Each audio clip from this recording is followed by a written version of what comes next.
Update. Am I in the wrong for telling my ex-husband that our kids are justified in feeling like they don't have a father? Original post. I'm 33 and have two kids, 12 and 8. I divorced their dad when I discovered he was cheating on me with a mom from our younger son's school group. Despite that betrayal, I agreed to shared custody because I wanted my kids to grow up with their father in their lives. However, since the divorce, he's only been around when he's picking them up for visits. He often goes out with his stepchildren, but rarely includes our kids, claiming those outings are spur of the moment and can't always include them. Eventually, I stopped pushing, but I've always thought it was unfair that he keeps his distance from our children's lives. Recently, I decided to upgrade my older son's computer, and he asked if we could give his old one to his cousin, my brother's son. My brother has been a huge support for my kids. He's always available to take them to their school events when I can't, and often takes them out to the park or on trips when I'm busy. My ex, on the other hand, is rarely available for them. Anytime I ask him to help with an activity, he has an excuse. He's out of town or swamped with work. Ironically though, whenever his stepkids need something, he's there. Once he even argued with his stepkid's father at a school event, insisting he had a right to be there. When my ex found out I gave the computer to my nephew, he got upset. He complained that if I had money to spare on a gift like that, I should have forgiven 2 months of child support he'd missed, since his finances were tight with a new baby. He added that if I could give away a computer, I should have gifted it to either his kids or his stepkids, who shared just one computer among the 3 of them. I told him my finances were none of his business and that I owed nothing to his stepchildren. Then his wife jumped into the conversation, accusing me of spoiling my son by giving him a new computer and of being petty for letting my son bring it to their house, claiming it was just to show off in front of his step-siblings. I told her she had no right to speak to me that way or question my decisions. I added that I allow my kids to see their father so they can grow up with him in their lives, not so she can interfere with how I parent. My ex was offended, but I told him this whole situation could have been avoided if his wife hadn't inserted herself where she doesn't belong. After that, things seemed to calm down until last week. I went to pick up the kids, and my ex was visibly upset. He explained that he'd tried reading a bedtime story to our youngest. At home, he still likes to be read to before bed, usually by me, his brother or my brother. And when none of us are around, he listens to audiobooks. Apparently, my ex wanted to make an effort to connect, so he offered to read to him, but our son turned him down, saying he didn't need him for that because he could do it himself. My ex stayed to listen as he searched for a story for 8-year-olds without a dad on his tablet, and it hit him hard. The next day, my ex offered to take our older son to basketball practice, but he replied that he'd be going with his dad. He quickly corrected himself and said, "Uncle." That made my ex even angrier. And when I came to pick up the kids, he confronted me about it. I told him that if our kids feel like they don't have a father, he has only himself to blame. He tried to shift the blame onto me, saying I was the one pushing him away from his role. I told him it's up to him to show up for his kids. It's not something I can do for him. I reminded him he was the one who broke our family and has chosen to be more involved with his stepkids than with his own children. I told him not to kid himself. The kids are growing up, and they're starting to see the reality of who he is as a father. If he keeps this up, he can't expect much from them in the future. After that exchange, his mom called me. While she's always been polite to me, I felt the need to say that I would have appreciated the same concern from her when she supported her son's affair, knowing her grandchildren were losing their father in the process. She hung up, and we haven't spoken since. My brother advised me that I had every right to express how I feel, but he suggested that maybe this discussion shouldn't have happened in front of the kids. Later, my ex texted me saying that if I weren't so difficult, he'd spend more time with them. I told him his duty as a father doesn't depend on whether I'm easy or not, and he knows I've never prevented him from seeing the kids. The truth is, when he has to choose, he prefers outings with his stepkids over his own children, and that's something only he can change. Now for the top comments before reading the updates. You can only do so much, OP, and don't let him off the hook for any child support. The fact that it's stretching his budget is a him problem, not a you problem. And I agree with your brother that that conversation should have not happened in front of the kids. But if I understand correctly, your ex chose the time and place, not giving you much choice in the matter. Not the a-hole. I love how if she had extra money, she should forgive child support. But him already knowing money was tight wasn't a reason to not have another kid. My ex stayed to listen as he searched for a story for 8-year-olds without a dad on his tablet. Pfft, your kid is ruthless. Good for him. Not the a-hole. 8-year-olds can be ruthless. They seriously don't hold back. They understand so much more at that age. First update. First, I want to thank all of you. I didn't expect to receive so much advice, and I never thought this app would be so useful. It's not very popular in my country. Now back to the topic. My ex sent me messages saying he wanted to resolve things, stop arguing and talk. I agreed.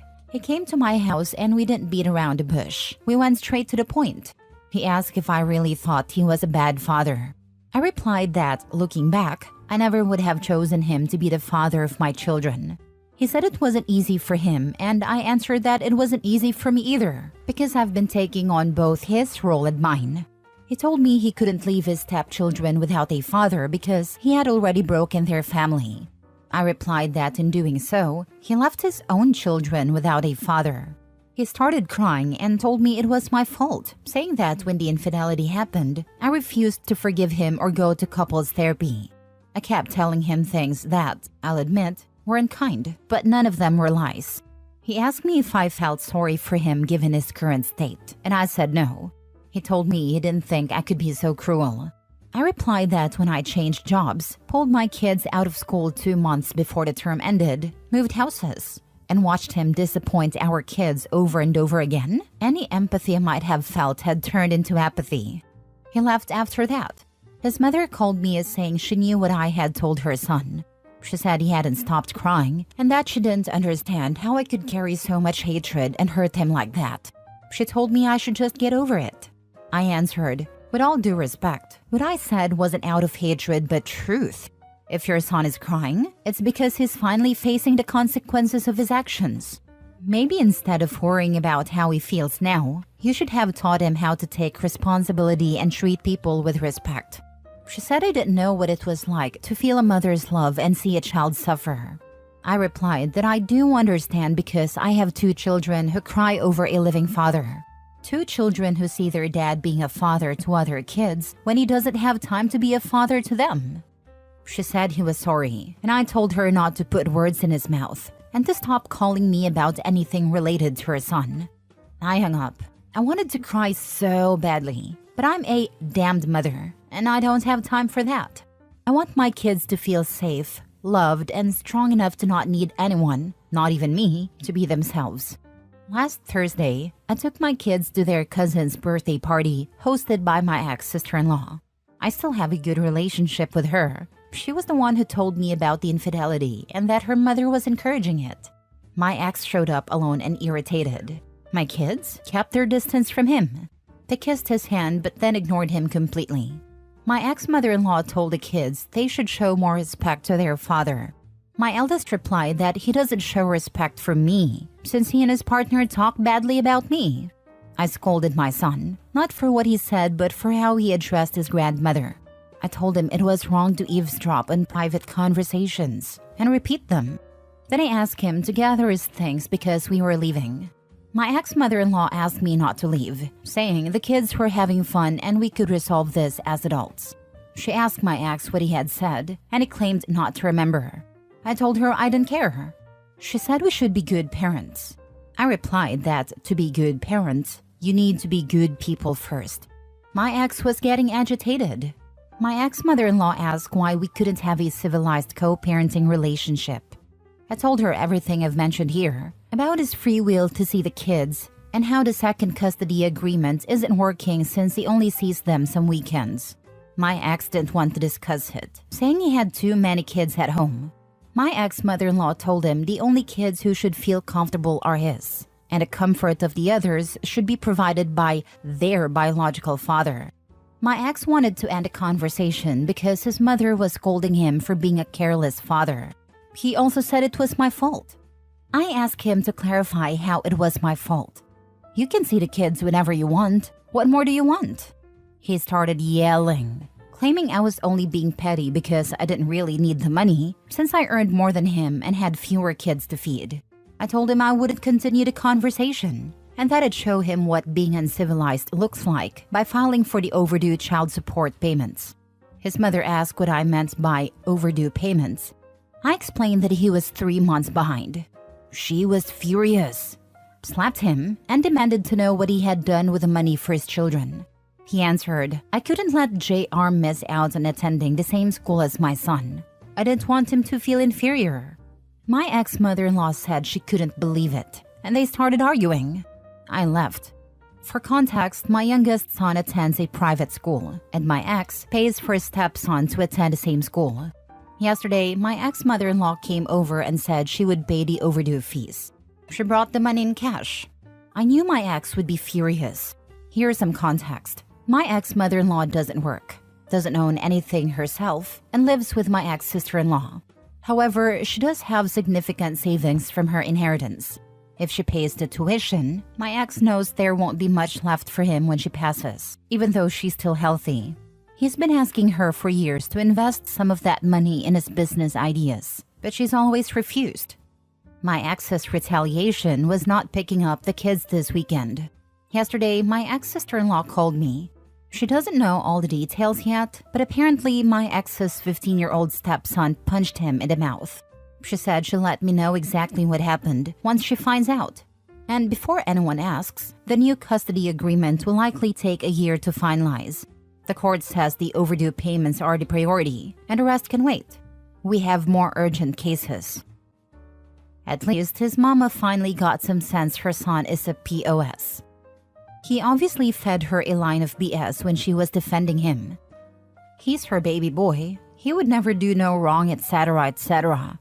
I'm glad he got exposed. When the evil mother-in-law turns on her spoiled child, you know he was 100% wrong. It's not even a question of perspective anymore. The chef's kiss was being punched by the stepson he prioritized his own kids over. Bet he feels utterly ridiculous now. He was his mom's affair partner. No matter what he does, those kids will always hate his guts. Second update. As I mentioned earlier, my ex's stepson had an altercation with him because my ex refused to let him go out. Now I have more details. My ex's stepson had plans to go bowling with some friends. His biological father had already given him permission and money for the outing.